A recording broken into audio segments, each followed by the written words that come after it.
Good morning, Wellspring.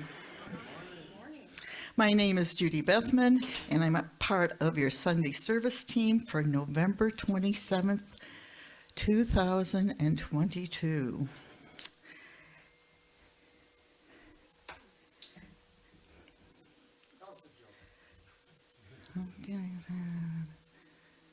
I don't have any off the top of my head that I can repeat in church. Okay. All right. Early birds meet Sunday mornings at 9:30 via Zoom. The link is in the weekly email and on the website. Upcoming speakers for December. December 4th, Brian Lotman will be here. Please spread the word about Brian. He is a Buddhist monk, and he's going to do music and meditation and all sorts of things that I'm probably not even aware of. So, December 11th, Reverend Kamatara will be here. December 18th, Peggy Shinn will be back. And on Christmas Day, Dr. Edward will be here. Talking about next week, December 4th, we have a special guest speaker, Brian Lutton, who will also do a workshop in the afternoon. He is a traveling monk and is diverse in many forms of meditation, and there would be a free will donation for his workshop. The Lunch Bunch will meet Tuesday, December 6th, 11:30 at Cracker Barrel. Everybody's invited to attend. We had a great time last month. There's going to be a dowsing worship by Jean Geringer on Saturday, December 17th from 1 to 4:30, and there's a $25 fee for that workshop. And lastly, our prayer team remains ready to serve you and support you. You may request, why can't I talk this morning? You may request via our webpage. You may submit a request via our webpage. Our prayer team meets virtually on Tuesday afternoon, 4:15 to pray with you. You may consider sitting in your quiet space during that time, because we know we are one in spirit and energy of prayer has no limits.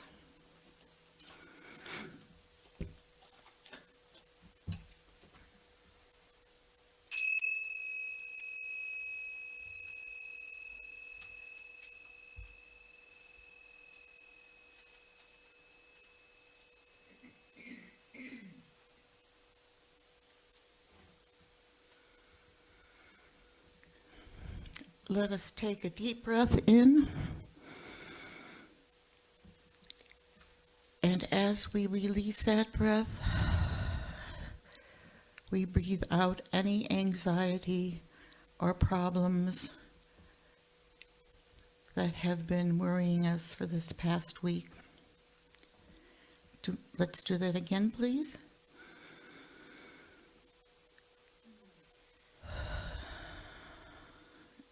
And relax into this invocation. On this first Sunday of Advent, we know that peace on earth can be attained for everyone if we have love in our hearts and spread that love throughout. Every day, when we go to the shopping centers, when we come to church, when we're in book club, or even in traffic, just spread that love. And if all of us do that,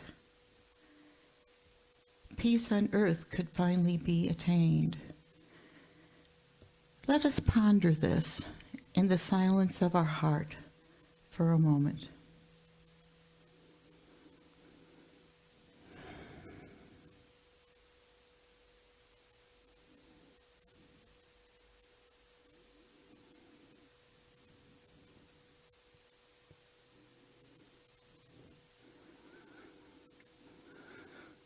O Spirit, great Mother, Father God, we know you constantly surround us with your love.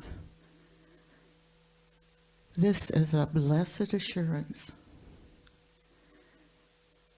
We come here today and we invite you to be an integral part of the service, as you always are.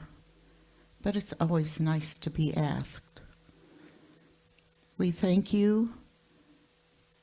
We bless each other in this community and in the communities around the world. We release all these thoughts and know that it is so, and so it is. All right, let's stand and sing our song of joy the last time. We're going to sing it because this is the last Sunday of November.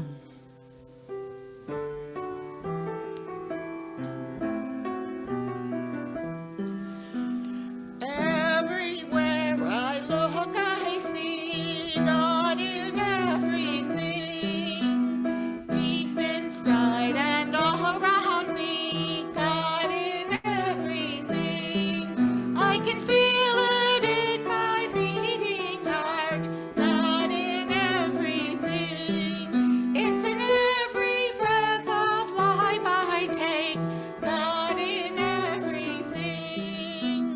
Everywhere I look, I see God in everything, deep inside and all around me, God in everything. It's in every stranger's face I see God in everything. Brothers, sisters, family are we, God in everything. Everywhere I look, I see God in everything, deep inside and all around me, God in everything. I can see it in my troubled times, God in everything. It's in all thoughts I have in mind, God in everything. God in everything. God in everything.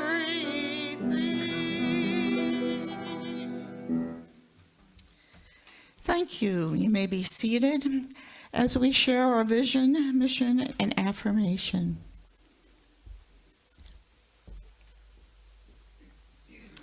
Our vision: to elevate spiritual consciousness in our world. Our mission: to support individual spiritual quests through celebration, study, counsel, loving fellowship, and service. Our affirmation: I give thanks for the abundance of this life and the eternal givingness of the infinite source of life. All my needs and then some are met in the divine. I count my blessings as stars. And now we have Doug Adamz for our special music.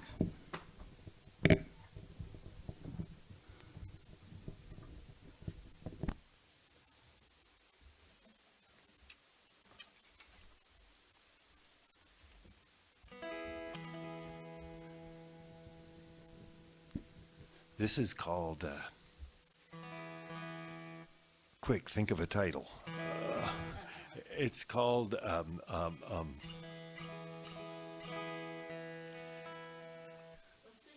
I'll sing it, then we can decide what the title will be. I think it's going to be Follow Your Heart, but then it might be called Dreams and Feelings. Follow Your Heart or Dreams and Feelings. It's the same either way after the title.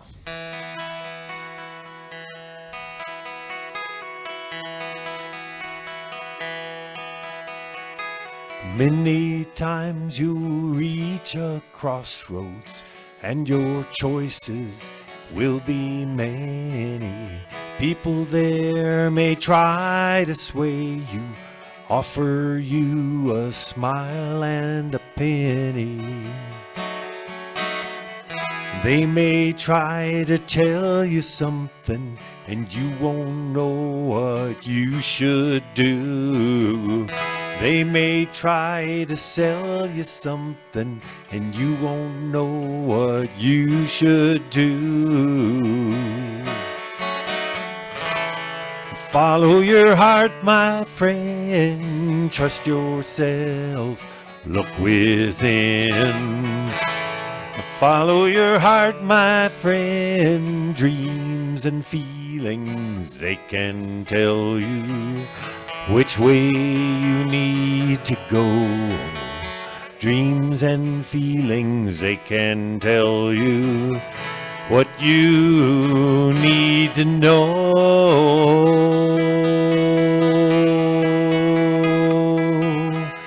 It isn't always easy to see what your heart can show you. A maze of tangled webs it seems, and no one round you wants to know you. Sometimes we have to head out on the road for a while. Choose the things that make you happy. Choose the things that make your heart smile. Follow your heart, my friend. Trust yourself. Look within. Follow your heart again. Dreams and feelings, they can tell you which way you need to go. Dreams and feelings, they can tell you what you need to know. Follow your heart, my friend. Shine your spirit. Look within. Follow your heart, my friend. Dreams and feelings, they can tell you which way you need to go. Dreams and feelings, they can tell you what you need to know.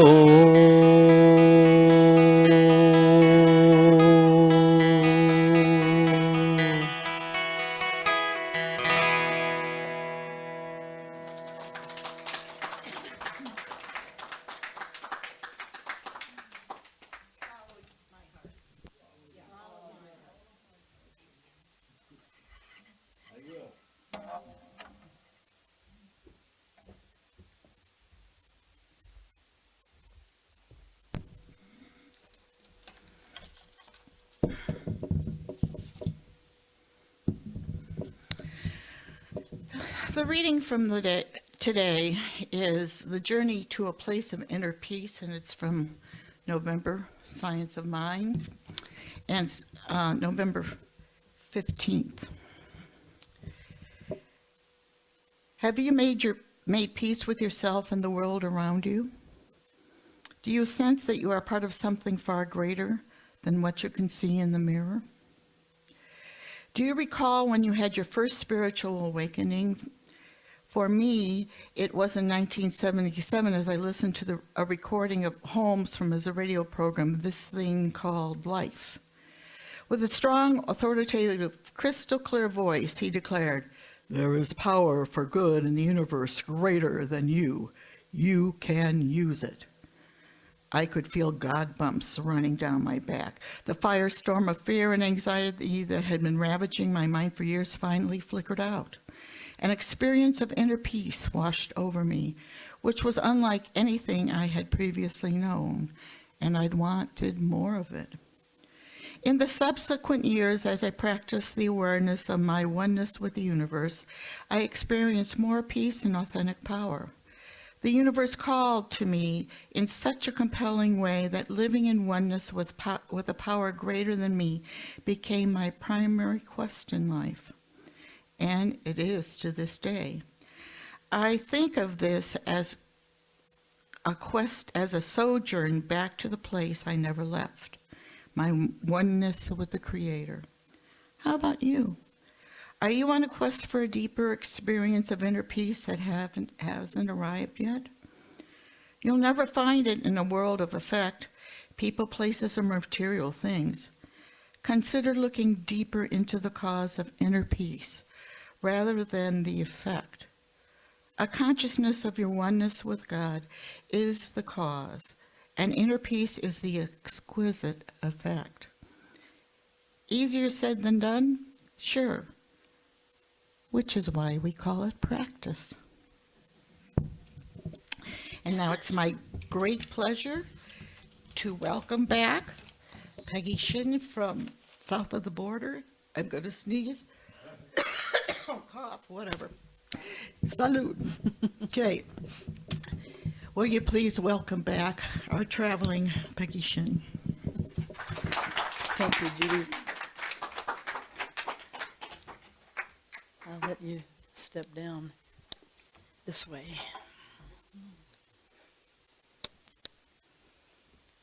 You do a little rearrangement of the mic. I think I'm on, right? Can you hear me? Okay, Edward's giving me the high sign back there. Thank you.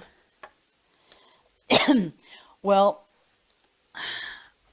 I'm always surprised, but never should be surprised at how perfect the music and the reading is. And since I know, I have to tell a little tale on Judy. She just chose that reading this morning, for sure, that she was going to read that one. And I don't know how Doug decided upon the song. But what I learned from Judy is that maybe nobody was told what my title was going to be. And the title of my talk is We Are All Pilgrims. This is the Thanksgiving week. So this is sometimes, we always talk about gratitude and the grace of God and all the things that we're thankful for and keeping the gratitude journals. And that's the sort of the almost chronic theme that we hear about in the Thanksgiving weeks in all spiritual traditions that are in the United States, because it's our culture. It's not just our spirituality, but Thanksgiving is a part of our culture from the earliest times. I happen to be one of those, I think probably now hundreds of thousands of people who is a descendant of the first people who came over. But in my case, it's the second people that came over. I think the following year, after 1620, 1621, my mother always used to tell me that the name of the boat, and I went to look this up to be sure she was right, was Fortune, was the name of the ship that my forebears that are on my mom's side of the family came over. And you're sneezing, I'm coughing, I'm sorry, guys. So what I also learned in doing a little research for this is that we've always called these pilgrims, pilgrims, the pilgrims that came on the Mayflower and so forth. I didn't realize until I looked this up that pilgrim back in those days had the kind of a meaning of a new arrival, someone who was a new arrival, who had been on a journey and newly arrived. And so we've kind of turned that over the years into our own understanding of these people that kind of represented the pilgrims. But we still have the word pilgrimage, which I believe almost all spiritual traditions have some concept of the place that you go to when you leave home and you leave your daily life and you go to seek some sacred site, and then you come back and tell the family and friends about it and how it went and how it worked. Our particular spiritual tradition, I don't think, has a specific site like Mecca or Machu Picchu or Chimayo, things like that. But we do have the opportunity to take advantage of all those pilgrimage sites that all of the other traditions have. Jerusalem, whatever, we will, I have to find my notes here for just a second, but there was later on in the history, almost maybe 30 to 50 years after the Mayflower and Plymouth Rock and that colony got started in Massachusetts Bay, before the word pilgrim became more attached to that group of people. And when they came over on the boat, they weren't all 100% of the people that were on the Mayflower. Other people that were not these religious protesters from England were on the ship as well. And they called all the other people strangers. But they apparently didn't have a particular name for themselves other than separatists, because they were separating from the Church of England. And we have bestowed that term pilgrim on them. But nonetheless, we are all pilgrims because we're all on that journey that you talked about in the reading, and that Doug's song was about. How do you stop at the crossroads and decide which is the next step to take? And I have been kind of on a pilgrimage myself since the Convention of the Americas in Chapala, when Reverend Dr. David Bruner from San Jose, California, spoke to us about the idea of pilgrimage and the metaphor of our life as a pilgrimage. So if our life is a pilgrimage, then we're all pilgrims, right? And I thought about that, and I thought about the things that he challenged us about and the things that he told us. And it just continues to sort of be a part of what's, I don't know, marinating, ruminating, whatever you want to call it, in my brain. But Bruner told us that the pilgrimage is the decision to make the effort to leave where we are now and go elsewhere. And I think all of us, every day in our lives, are living this pilgrimage of deciding what is next, how to go about living our lives, and whether we're uncomfortable enough with where we are that we want to be on the road to someplace else. Again, metaphorically, that we are, I mean, if there's somebody in this room who's completely happy with your life and you think everything is fulfilled and you've reached enlightenment, then you can go home right now. But I think the rest of us probably have something left to work on. There was a psychologist that I was a fan of back in the 80s. Her name is Dr. Pat Allen.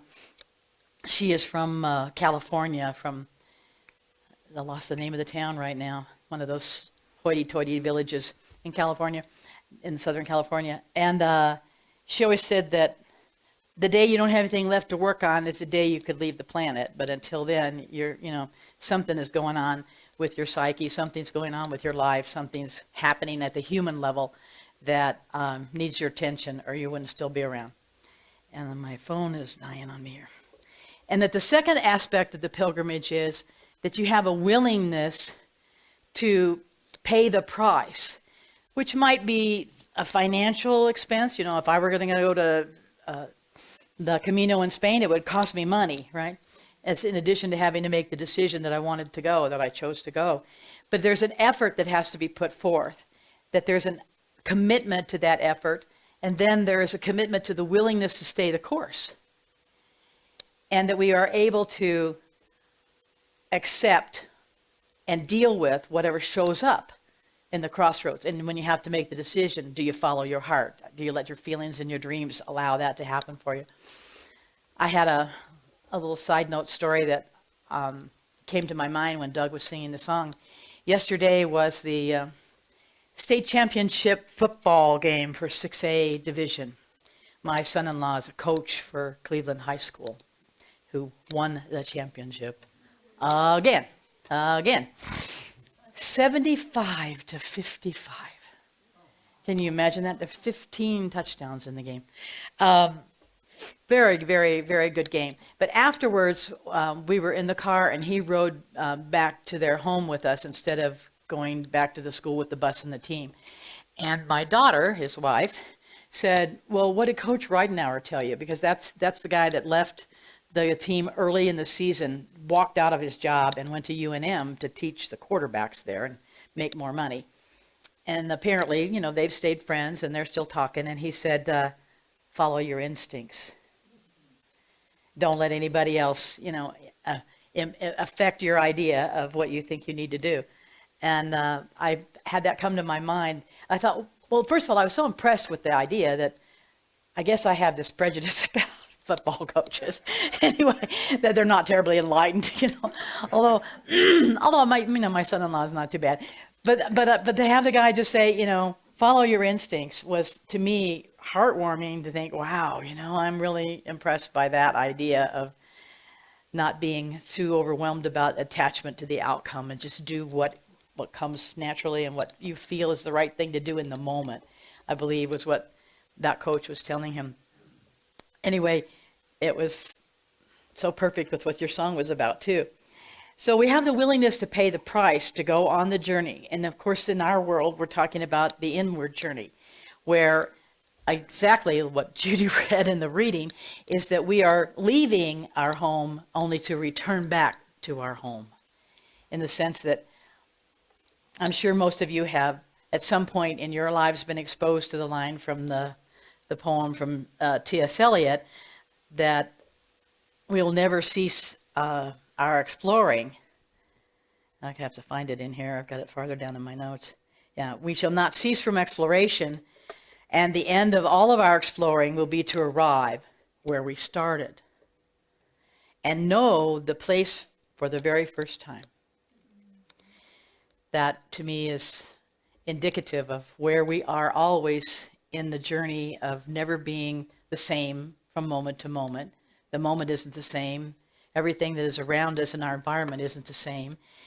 And when we go back to that place and say, oh, it's like Dorothy, oh, I'm home, I had everything I needed all along, And we have that recognition of we're seeing that truth at a different level for the first time.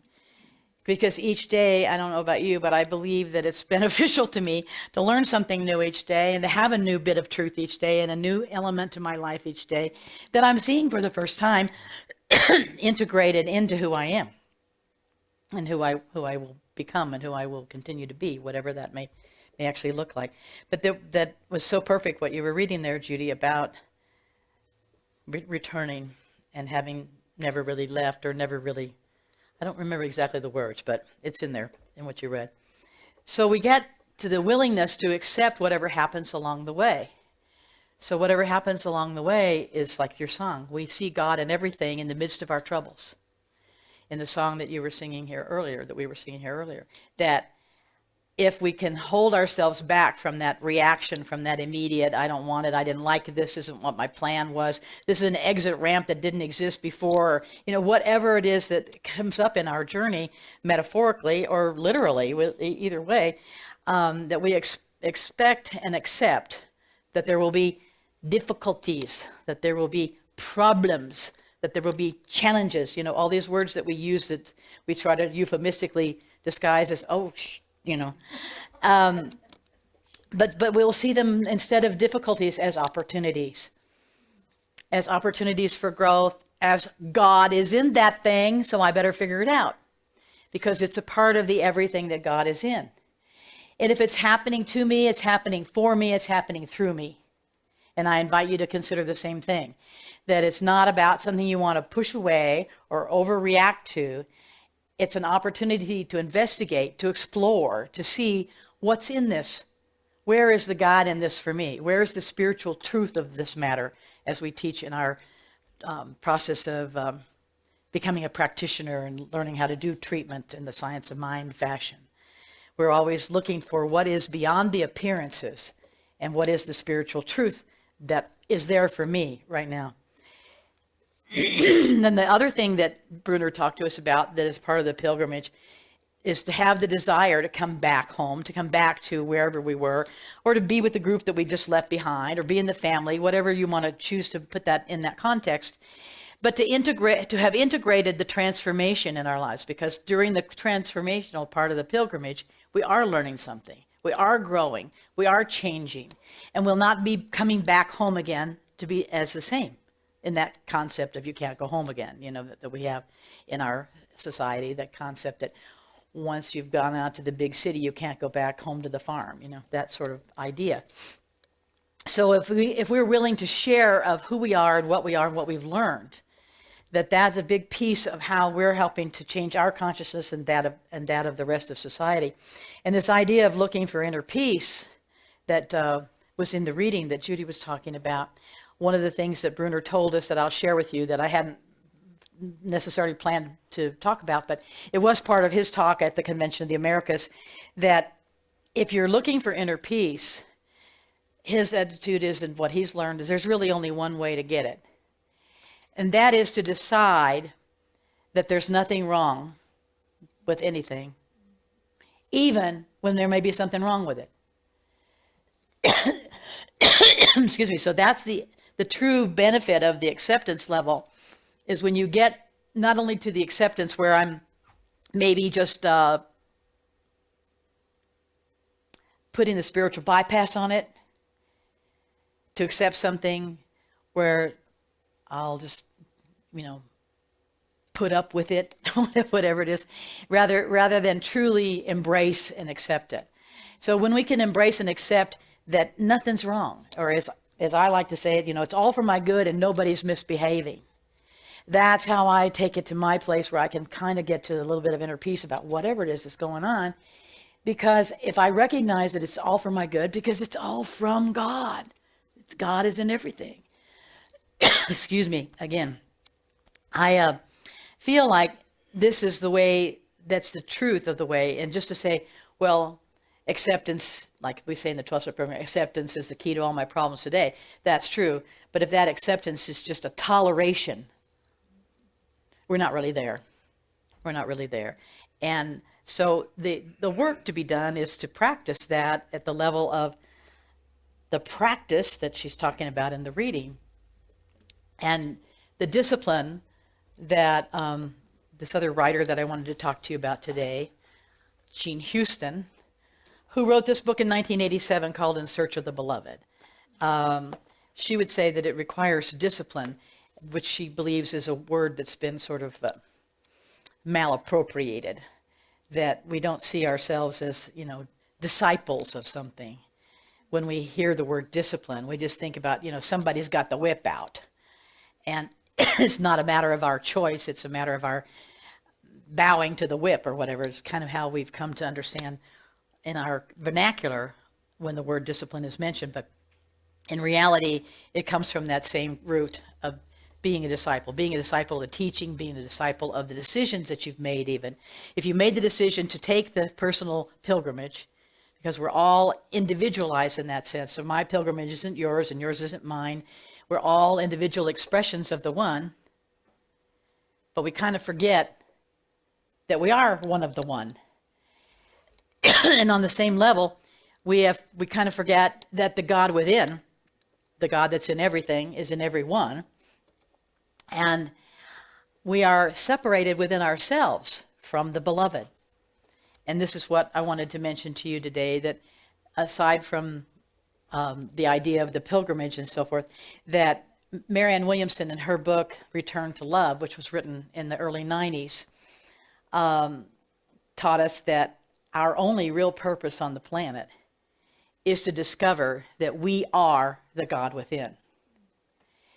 And the beloved is the archetype that we're talking about with Jean Houston here, for that God within, which is love, which is within each one of us, and just waiting for us to get to the point in the pilgrimage where we've discovered it.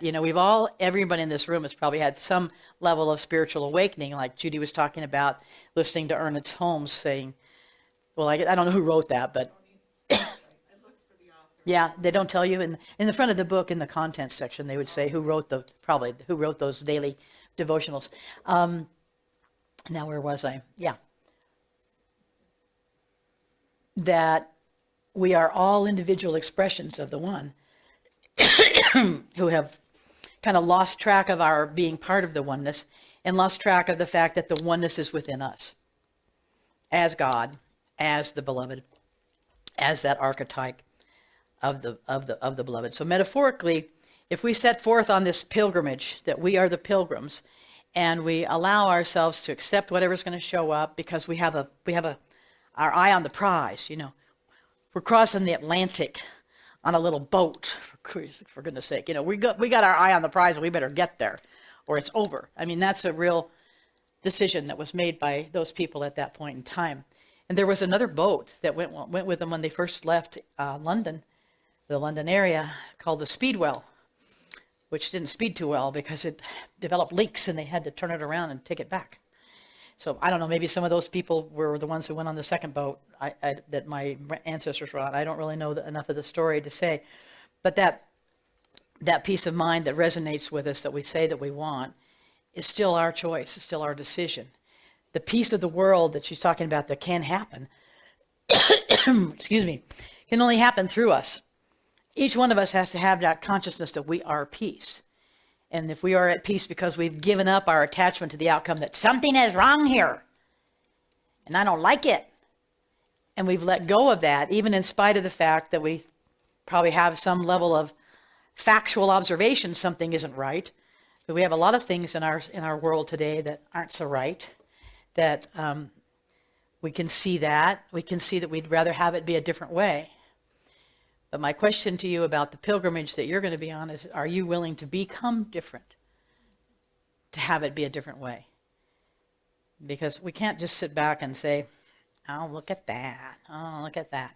The judgment of it all is a distraction and an interruption of our pilgrimage toward the heart, toward that God within, toward the beloved.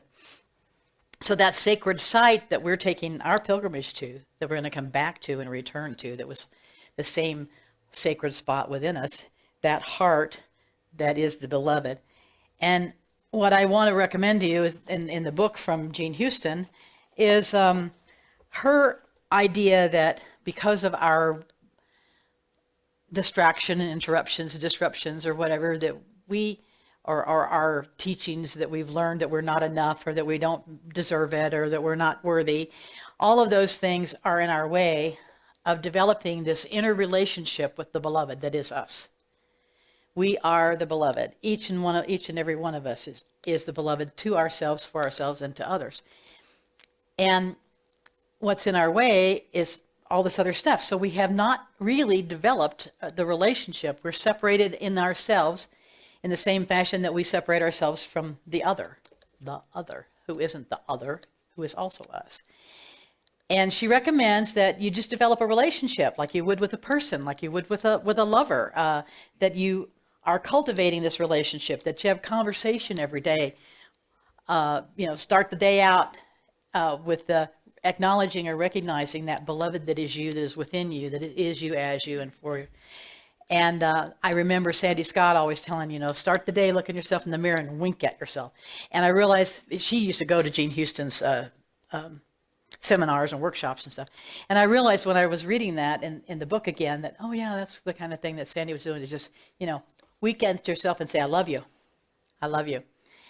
And I wanted to read a couple of things in here from the book that I believe are really interesting and important, considering the book was written in 1987. She says, the great desire for the beloved of the soul, while always present, emerges from the background to the foreground with people when a civilization is undergoing whole system transition. I happen to believe that's where we are again. And she says that at the same time that the mystery religions, with their emphasis upon dramatic inward journeys of anguish, grief, loss, redemption, joy, and ecstasy of union with the archetype of the beloved, have given people a sense of the deeper identity and belonging, which is what they long to return to, that we long to belong.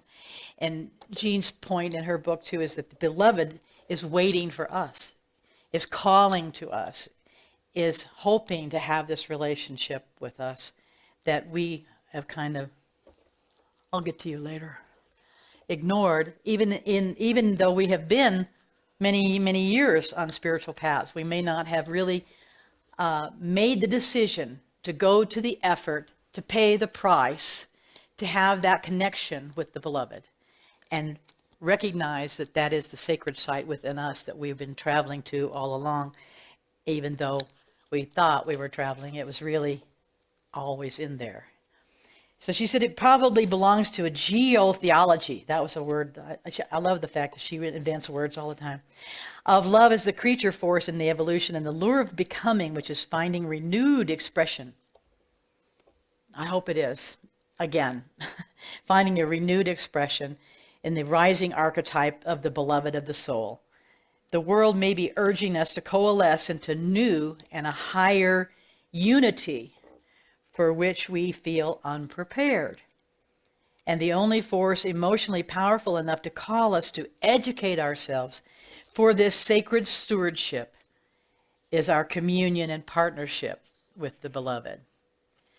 These words just, jumped out of the page at me that I think are so contemporary in this moment, in spite of the fact that they are, more than 30 years old on the page. And she talks about how we could evoke the beloved. There's a lot of exercises in this book, a meditation process. These are things that she put together when she was traveling a lot and doing a lot of workshops and being involved in that kind of daily grind of the guru, I guess, the grind of the spiritual gurus who were, and Jean Houston still is. She's still with us, and I don't know, nearly 90 now years old, I think. And she's just a tremendous thought leader, in my opinion.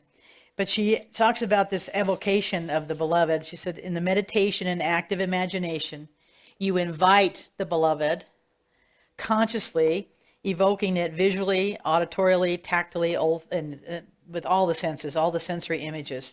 And at first, these images don't come because you're just like out of practice at even thinking about having this conversation with your internal loving self. We're pretty comfortable with the conversation with our internal critical self, but we're not too comfortable a lot of times with having this with our beloved. So she's encouraging us to have that discipline to do this kind of thing daily, but not to get so overboard that we say, well, I've got to go out and run 5 miles and I've got to do my meditation and I have to write 5 paragraphs in my journal. And she really says, not that kind of discipline, but the kind of discipline that you want to be the disciple of, where you're choosing to do this because it's rewarding and it's assuring you that your consciousness is being elevated. So she says a basic premise of sacred psychology is that the beloved is yearning for us as we are yearning for the beloved. This is what Ernest Holmes taught us in his book, The Science of Mind. He said, the deep calls to the deep.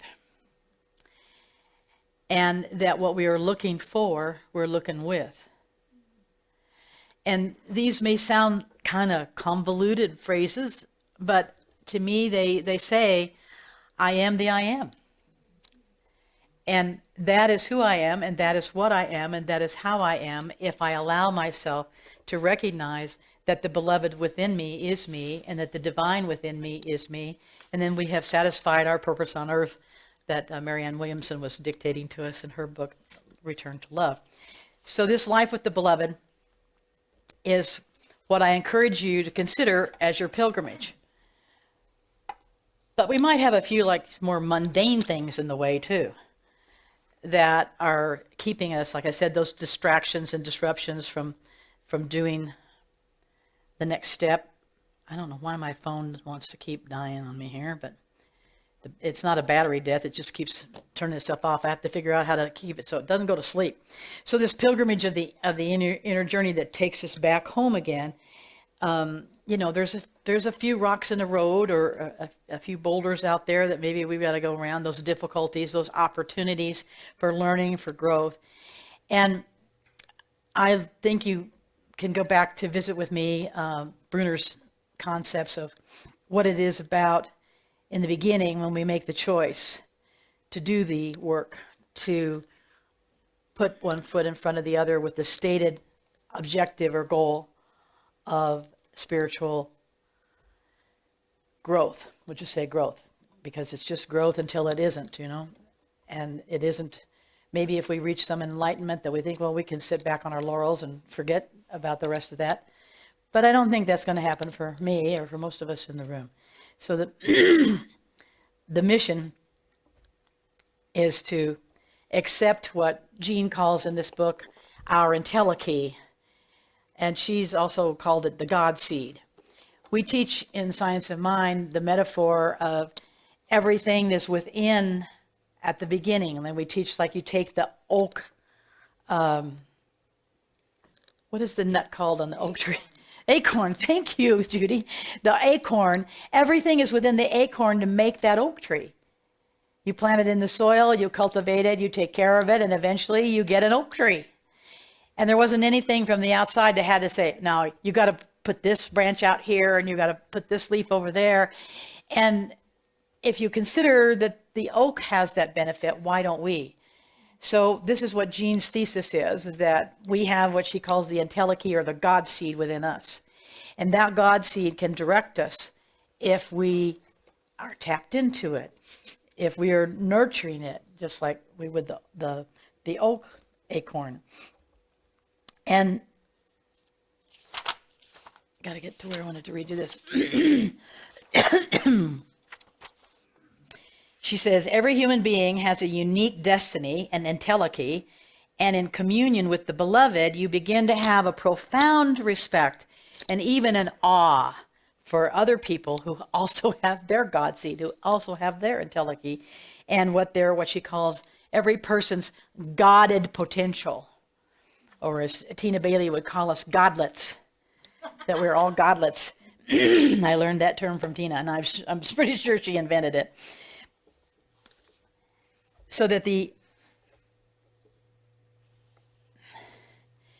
you're looking at the other with the eyes of the beloved, and then you're able to see him or her in wonder and astonishment in the fullness of human glory, even amidst the conditions of everyday life.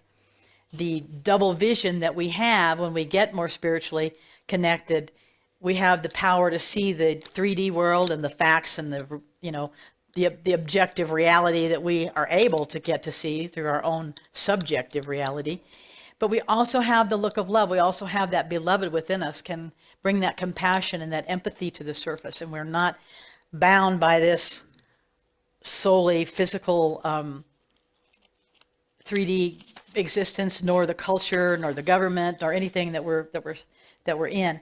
And she said you have to be careful about, recognizing what is appropriate for you to say or do, and how to be with other people. But the simple fact that you can come to the point where your oneness is ratcheted up, you take your two-ness and put it into oneness, and then you have this whole concept of everybody's godded, and we are able to accept these difficulties, or we're able to let go of our judgments about they shouldn't have had oughta kind of done that, because we can recognize ourselves there, and we can recognize them and us. We're ready to let go of that and accept that. So she said, at this point of recognition, you and another can become co-partners in the evolutionary process for each other and for the earth. And you become creators together. This is a big theme that runs through everything that Jean does, because her attitude is that we're all pilgrims, but we're all activists. We're activists for ourselves, for spirituality, for the planet, for life, and for the good and the oneness of all. So she's always kind of trying to fan that flame of people wanting to become involved and do things like save the planet, whatever. That would be one of her ideas for sure. And that's more what she's on nowadays. If you look her up on YouTube, you'd find that she's out there still, doing these things. But if we go back and look at Bruner's 3 or 4 concepts of what we need to consider incorporating into our lives if we want to do this pilgrimage. And I'll invite you to listen to the question. I'll put them in the questions that you can answer for yourself, and maybe I'll tell you a little bit about what my answers are. But are you wanting a change or a transformation? So think about your answer there. And are you ready to decide that you want that transformation? That you're willing to go to lengths to get it? Are you ready to make the effort to leave where you are and go towards something else? Bruner talked in his talk in Chapala about the pilgrimage is not a leaving from as much as it is a going to. So for me, I'm getting closer, I hope, to committing to my health and to learning how to take the action steps on that journey. You might see that I look a little washed out today is because I don't have any eye makeup on, because I just had my first cataract operation on the 8th, on election day. I elected to get my cataract out, and I'm not allowed to wear any eye makeup for a month. So That's one of my action steps that I took to try to get healthier. Then you ask yourself, am I ready? When I'm prepared and I'm ready, are you ready to be willing to pay the price, to give up something for what it is you desire? If I want better health, I have to give up a bunch of stuff, like the crap that I eat, for instance, or giving up sitting in front of the computer all day where I'm not getting the right exercise and I'm not moving things through my body the way it is. So am I willing to pay that price? Are you willing to pay the price for yourself or whatever it is because I'm sure nobody in this room is like running around in your brain thinking, what is it that I would like to be different? We all know. It's just a matter of deciding, am I really willing to let go of what's keeping me there so that I can go elsewhere? If your foot is nailed to the floor, you're not going to go anywhere. And if you're not willing to take that nail out, you're never going to make the difference in your life with the change that you want to become. But am I willing to hold myself accountable for that? Take the nail out and not put it back in. Allow myself to take the next step and the next step and the next step, no matter what, in spite of the difficulties, the problems that are truly the opportunities, because they actually are pointing us the way. They're the road signs along the way. When you stub your toe on something, it's time to look down and figure out what it was. And I believe that this is how the universe supports us. This is how God has our back. This is how God is in everything. And I'm accepting those difficulties, and I'm ready to recognize that they're just possibilities in disguise, like I said earlier. So are you ready to have the return home be one of joy and jubilation over your transformation? Can you see that? Can you see that change in your mind's eye? That you're so excited and filled with enthusiasm about your journey that you're ready to talk to anybody and anybody who will listen, And that's part of what I'm doing today. This is just part of my show and tell. I come out of a 12-step tradition where we're taught that our way of sharing our experience, strength, and hope is to say something about what I was like before, what happened to change me, and what I'm like now. And that is it in a nutshell for how we can talk about this pilgrimage experience with others. So it begins each day, and yours begins today. Mine begins today. This moment, right here, sitting in the seat. You recognize the divinity within you, and that you want more of that. And that you're willing to set aside some of the things that are taking up your time and energy and money, whatever it all may be consuming, to spend more time with that beloved within, to develop that relationship, have that conversation that needs to happen every single day. Sometimes, as I said, we're accustomed to having those conversations, but from a critical standpoint. And this is one that we want to have from a loving standpoint, to recognize that we are the God within, and we are in everything that's in us. Just the same way that God is in everything in the song. And if we can't accept ourselves and decide, well, I'm all that, something more, and I'm still ready for change, or still ready for more. We're not leaving the planet yet. There's still something more to do. So I want to close a little bit with this page out of a book that's a little reader, daily reader kind of a thing that I have. It says, "Only those who dare truly live." And that was a quote by Ruth P. Friedman. "We receive life from every experience, from every interaction according to what we have given it. When we commit ourselves fully to an experience, it will bless us. When we give ourselves wholly to any moment, our awareness of reality will be heightened. When we risk knowing someone else, truly knowing them, is how we find ourselves. How common and unfortunate that so many of us escape. We escape from life. We escape by hiding from our true selves and from others. We fear self-disclosure, our own or someone else's. And before choosing a better way, our escape was easier. So now we're able to take the journey and escape what actually was harder for us. And taking these steps, we go, and our experience today will not come around again in the same way, at the same time, with the same situation. The people in our lives won't say again what they'll say to us today. We won't say again what we say today to others. We must not miss out on what life is often offering us, and we risk feeling, if we can risk feeling it all, and we can risk hearing it all, and we can risk seeing it all. The riches of full life are so easily mine, and so deservedly mine is the affirmation.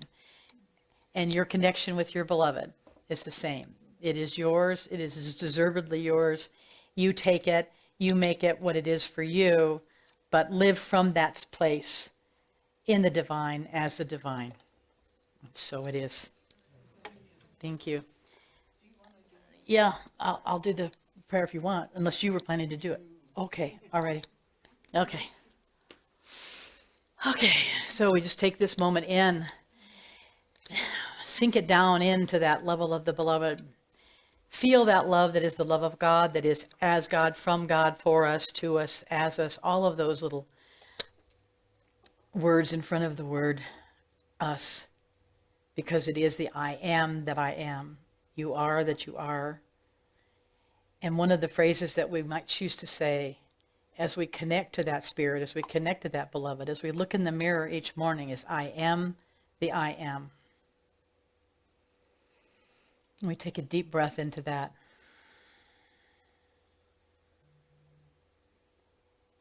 And we know that that I am is not just me in the mirror. It's not just the essence of who Peggy is or who you are as that individualized expression only. It is also our piece of the wholeness of who we are and the wholeness and oneness of what it all is. And as our part is played out in it, I declare that we stay in connection with our beloved. We stay in connection with the God within. We stay at a level of awareness and consciousness of who we are and whose we are. And from that space, we make our decisions at the crossroads. We follow our heart. We listen to our instincts because we know and we trust what they are because they are of God as God. And from that spiritual depth, that spiritual maturity, we let go of all that does not serve us. We let go of where we are to go elsewhere to something better, newer, to be the pilgrim, to be the new arrival at that place, or have that place be the new arrival in us, however it needs to look and feel. And for all of those who are on the prayer lists here, we hold the same. For the highest level, the highest good, the greatest best that they are able to receive and willing to receive, as that is the only key, is our willingness to receive, because it's all out there, available, and always has been. We are the ones that we've been looking for. And in that great, great depth of gratitude from having celebrated the week of gratitude, the month of gratitude, in Spanish we call it the Dia de las Gracias, we understand that it is not only us that doeth the work, that it channels through us, that we open ourselves up to greater and greater greatness and gratefulness as we move forth today from this room, in the same sense that we will never hear or say the same things again in the same way to the same people, and appreciate at a higher and higher level the preciousness of each moment, of each word, of each thought, of each connection. And I release these words into the law of love, into the law of the beloved, knowing that we are the co-creators in the manifestation of the word as law.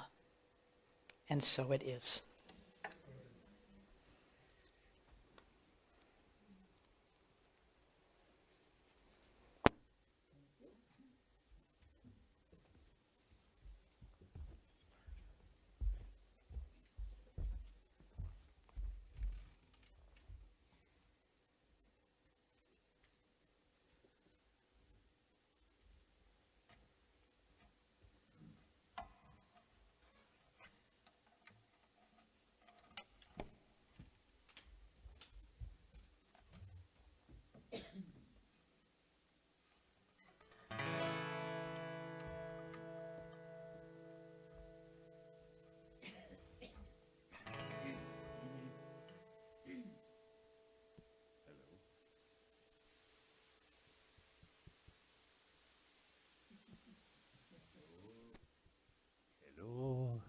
there. You may be thinking about getting gifts. You may be looking for gifts. This song is called, for Christmas, this is called A Certain Kind of Gift.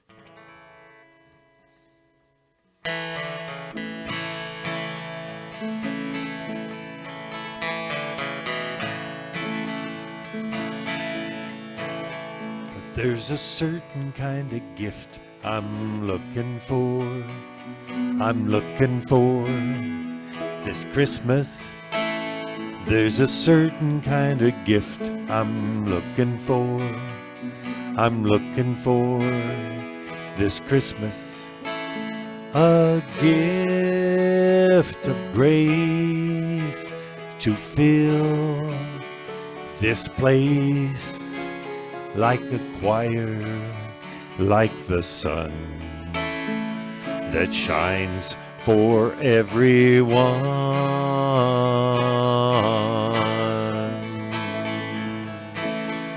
There's a certain kind of joy I'm looking for. I'm looking for this Christmas. There's a certain kind of joy I'm looking for. I'm looking for this Christmas. A joy that runs deep, awake or asleep, like the roots of a tree your eyes may never see.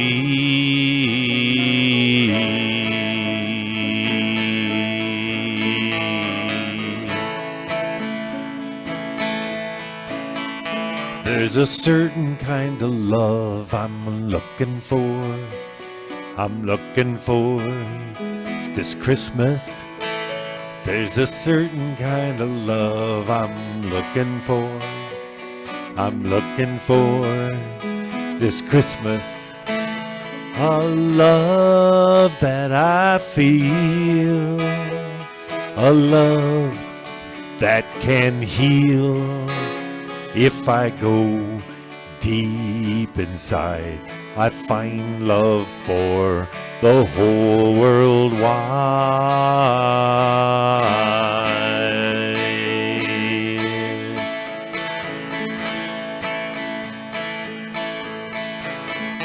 There's a certain kind of gift I'm looking for.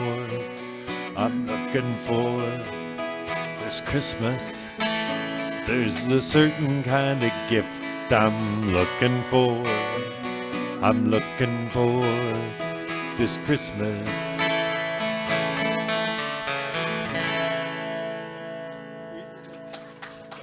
Thank you.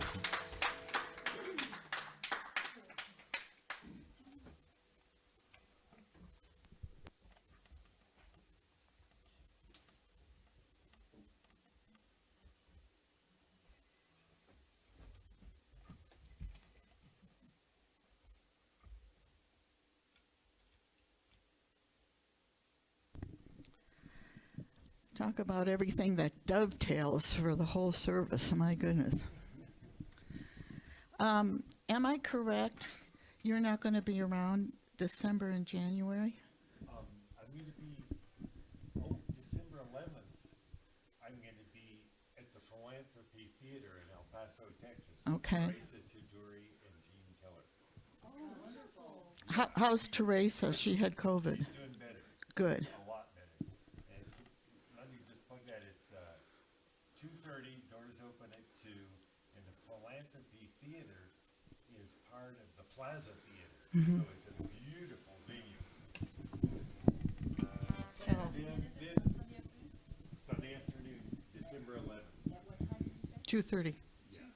And then the next 2 Sundays, I will be here. Okay. Next 3 Sundays, I think. Yes, we're not sure about some first is up in the air. The first is, but yeah, the last half of December I'll be back. Oh, I thought you were going on hiatus. Didn't you tell me he was doing that? New Year. Oh, great. All right. Phew. Oh, sucked you right back into the. If you don't already know it, maybe you'll talk to Gene about his song. I Christmas again this year. You're singing the song about the special gift for Christmas. All right, are we ready for our slides back?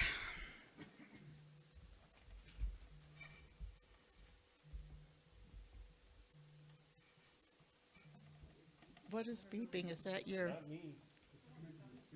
Oh, it's from the speaker. Okay, as we acknowledge and receive our virtual and in-person gifts, we give great thanks for the offerings already given and those we will be receiving, because we know that giving and receiving are both part of the one flow. We affirm that we are also part of that flow. We bless these gifts and know that they are multiplied throughout our community. There are a number of folks who've contributed to the production of this service, and we're really grateful for their service. And we thank you for joining us today in Zoom land and here in the sanctuary. Stay around in the Zoom meeting after service to visit, or join us in the social hall from conversation, coffee, and camaraderie. Please stand if you are able and read with me the benediction followed by our congregational song. Spirit, in the midst of us is mighty. Joy, peace, and eternal life are our true nature and flow through us into the world, and so it is.